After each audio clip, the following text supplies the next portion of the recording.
after sunset never returned. One night, a young man named Amir, who didn't believe in these rumors, decided to find out the truth for himself. Armed with a flashlight and a camera, he entered the store. Everything seemed normal until he heard footsteps, but no one was in sight. The aisles seemed endless, and the more he walked, the more terrifying the sounds became.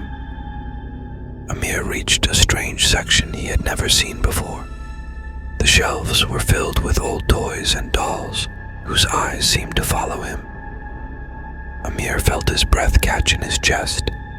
He decided to turn back, but no matter how hard he tried, he couldn't find the exit. It was as if the store was playing with him. Every time he reached a corner, a new and more horrifying scene appeared before him. Amir, with his heart pounding, continued to search for a way out. He reached the children's clothing section, where the clothes seemed to still hold the warmth of the children. Suddenly, one of the garments moved as if someone was breathing underneath. Amir, unable to distinguish reality from imagination, quickly moved away. He headed towards the electronics section, where the TV screen suddenly turned on, displaying images of himself, but with a twisted and terrifying face. A sinister laugh echoed from the speakers, a sound that seemed to come from the walls. While searching for an exit, Amir reached the book section. A book suddenly fell from the shelf and opened. The pages turned on their own, revealing writings in an unknown language.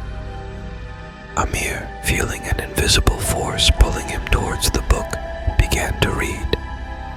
And with each word he read, the lights of the store went out one by one. With every page that turned, Amir felt himself being drawn deeper into the book. When he reached the last page, there was nothing but absolute darkness surrounding him. And in that darkness, something was breathing, something that was waiting to welcome Amir as its new guest. In the absolute darkness, Amir felt something approaching him. The heavy, slow breaths grew louder with each moment. He tried to use his flashlight, but strangely the batteries were drained. Footsteps were now clearly audible, as if an invisible entity was pacing between the aisles.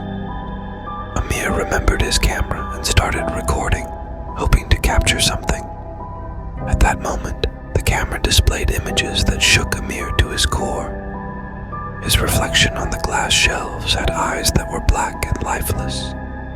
He quickly turned off the camera and moved forward, but with each step, he felt the distance between him and reality growing. Suddenly, a whispering sound started murmuring in his ears.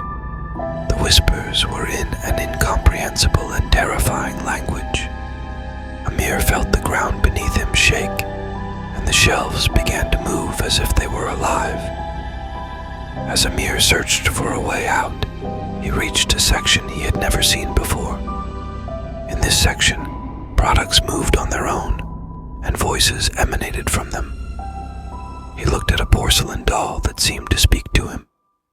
With a raspy and unintelligible voice, the doll said, "You will become one of us." Overwhelmed, Amir started running. He dashed between aisles and products that seemed to have a life of their own. Just when he thought he was nearing the exit, he realized he had returned to the point where he had started. In the darkness that enveloped Amir, the sound of the whispers slowly faded away, giving way to a deep silence. Amir, now alone with his own breath in the darkness, felt a faint light shimmering in the distance.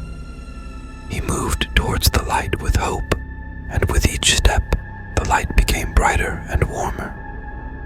Suddenly, Amir came upon a large door from which a soft yellow light emanated. He turned the handle and opened the door. Behind it lay another world, a world that bore no resemblance to the dark and terrifying Walmart that had swallowed him. Amir entered a vast garden where colorful flowers bloomed waterfalls flowed from the rocks. He felt a profound sense of peace, as if all his fears and worries had vanished at that moment. Amir remembered that this garden was exactly the place he had seen in his dreams as a child. He realized that Walmart was not just a store, but also a gateway to other worlds. He decided to take this opportunity to explore this new world, and that's where our story ends. Amir stepped into a new world where he could live without fear or worry. But the Walmart remained in that remote town, waiting for those brave enough to enter, and perhaps, like Amir, step into unknown worlds.